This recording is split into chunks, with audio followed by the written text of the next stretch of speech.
চায়ের সাথে খাওয়ার জন্য বিকেলের নাস্তায় এই নাস্তাটি কিন্তু ঝটপট আর কম সময়ে মাত্র একটি ডিম দিয়ে বানিয়ে ফেলতে পারবেন। খেতে যেমন মজা হয় তেমন তৈরি করার প্রসেসও খুবই ইজি। আশা করছি রেসিপিটি আপনাদের কাছে অনেক অনেক বেশি ভালো লাগবে।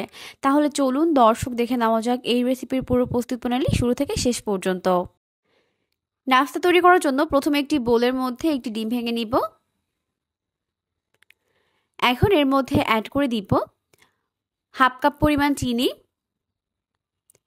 এখন ডিম আর চিনি একত্রে খুব ভালো করে একটি হ্যান্ড হুইক্স দিয়ে মিশিয়ে নিতে হবে। এটাকে ততক্ষণ পর্যন্ত মেশাবো যতক্ষণ না পর্যন্ত চিনিগুলো ভালোভাবে গলে মিশে যায়। তো বিট করতে করতে একটা পর্যায়ে দেখা যাবে চিনিগুলো ভালোভাবে গলে মিশে গেছে আর এই কালারটা এরকম লাইট হয়ে গেছে। ওই পর্যায়ের মধ্যে অ্যাড করে দিলাম প্রায় 1/4 কাপ পরিমাণ সয়াবিন তেল দিয়ে আবারও ভালো করে মিশিয়ে নিচ্ছে।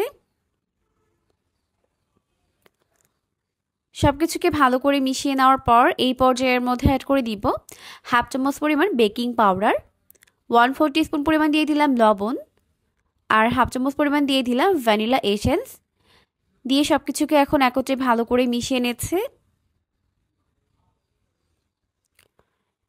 তো সবকিছুকে খুব ভালো করে মিশিয়ে নেওয়ার পর এখন আমি এর মধ্যে অ্যাড করে দিব ময়দা।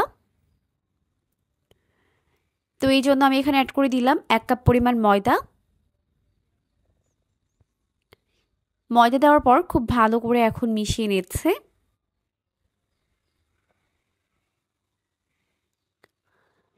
তো সবকিছুকে খুব ভালো করে মিশিয়ে নেওয়ার পর পারফেক্ট একটি ব্যাটার বা ডো তৈরি করে নিতে হবে। আর এই ডোটি কিন্তু এরকমই সফট হবে, দেখতেই পাচ্ছেন এরকম হাতের সঙ্গে আঠালোভাবে লেগে যাবে। তো এখন কিন্তু আমাদের নাস্তার জন্য পারফেক্ট একটি ডো রেডি হয়ে গেছে। তো এখন এভাবে করে নাস্তাগুলোকে বানিয়ে নিব। তার জন্য প্রথমে চুলায় একটি প্যান বসিয়ে দিয়েছি আর যথেষ্ট পরিমাণে সয়াবিন তেল দিয়ে তেলটিকে ভালোভাবে গরম করে নিয়েছে।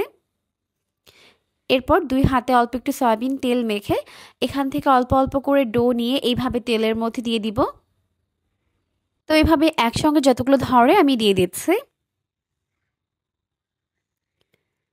এই নাস্তাগুলো তৈরি করার প্রসেস কিন্তু খুবই ইজি, তবে খেতে দারুণ মজার হয়। একসঙ্গে যতগুলো ধরে আমি দিয়ে দিব। আর এগুলোকে অবশ্যই মিডিয়াম আঁচে ভাজতে হবে, তাহলে দেখা যাবে ভেতরে এবং বাইরে খুব ভালোভাবে কুকড হতে পারবে। তো মিডিয়াম আছে এখন এগুলোকে উল্টে পাল্টে দুইটা সাইড ভালো করে ভেজে নিব একটু সময় নিয়ে।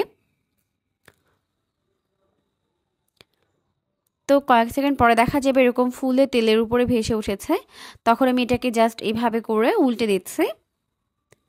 এখন উল্টে পাল্টে এগুলোর দুইটা সাইড ভেজে নিতে হবে। একটু সময় নিয়ে ভেজে নেব। এগুলোকে ভাজতেও কিন্তু খুব একটা বেশি সময় লাগে না, 2 থেকে 3 মিনিটের মধ্যে কিন্তু ভাজা হয়ে যায়। আপনি চা বসিয়ে দিয়ে কিন্তু ঝটপট এই নাস্তাগুলোকে ভেজে নিতে পারবেন, খুবই ইজি আর খেতে তো দারুণ মজার হয়। তো উল্টে পাল্টে সবগুলো নাস্তা আমি ভেজে নিয়েছি। এখন এগুলোকে ভালোভাবে তেল ঝরিয়ে তেল থেকে উঠিয়ে নিচ্ছে। নাস্তাগুলোকে তেল থেকে উঠিয়ে একটি প্লেটের মধ্যে নিয়ে নিব। তো এই নাস্তাগুলো কিন্তু খুবই ঝটপট আর কম সময় তৈরি করে নেওয়া যায়। তো এখন আমি এগুলোকে উঠিয়ে প্লেটের মধ্যে নিয়ে নিব।